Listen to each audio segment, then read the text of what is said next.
suis directeur industriel des usines de nutrition animale de Terrena. Donc Terrena, une coopérative dans l'ouest de la France, et sur la nutrition animale, nous sommes le troisième acteur. Alors l'effacement, c'est un contrat qu'on va prendre avec un partenaire sur lequel on s'engage à ne pas consommer une partie de la puissance électrique souscrite. C'est une demande de l'État. Récemment, l'État a proposé aux consommateurs lambda d'avoir une application qui s'appellera EcoWatt, sur lequel on va lui proposer effectivement de réduire sa consommation quand le réseau sera tendu. Au niveau de l'industrie, c'est strictement la même chose, sauf que c'est rémunéré. Voilà. Alors, en termes de rémunération, ce que je conseille, c'est effectivement à chaque partenaire, à chaque industriel, de prendre contact avec une société qui propose de l'effacement, de telle façon à étudier précisément son cas particulier. On a une flexibilité extrêmement importante. On peut effacer tous les jours, un jour par semaine. On peut effacer le matin, on peut effacer le soir. C'est très flexible. Ce qui est important et complémentaire pour l'effacement, c'est effectivement de bien maîtriser son mix produit, généralement les gens le connaissent, et son taux de saturation d'usine.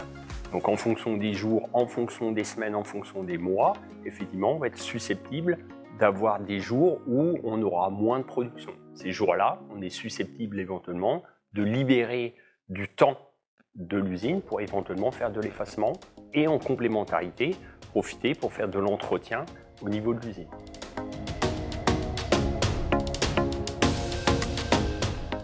Alors concrètement, on a une application qui nous permet tous les jours de vérifier d'une part nos consommations et d'autre part l'état du réseau. Donc ça nous donne une météo à 8 jours et ça nous permet de prévoir éventuellement les jours où ça risque d'être plus tendu.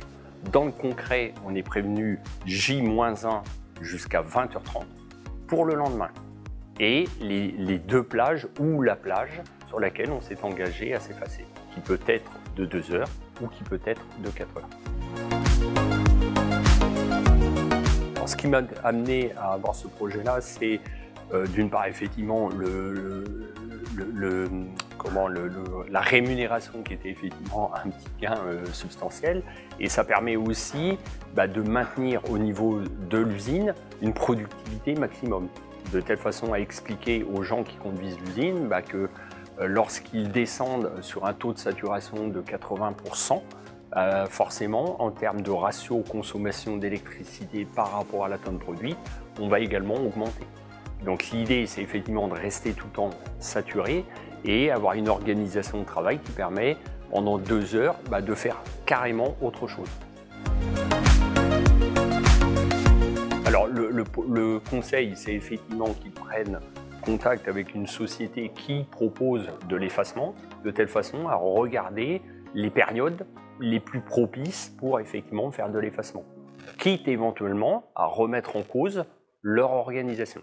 Donc pour moi, ça fait partie d'un prérequis d'accepter de faire un petit R à Z sur mes habitudes et rentrer dans quelque chose d'un peu différent, une remise en cause.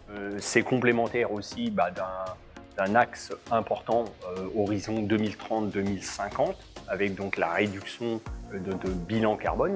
Et aujourd'hui, le fait de s'interroger sur les consommations intrinsèques de notre production, indirectement, on va voir ou détecter les leviers qui vont nous permettre à un moment donné peut-être de faire différemment à horizon 10, 15, 20 ans.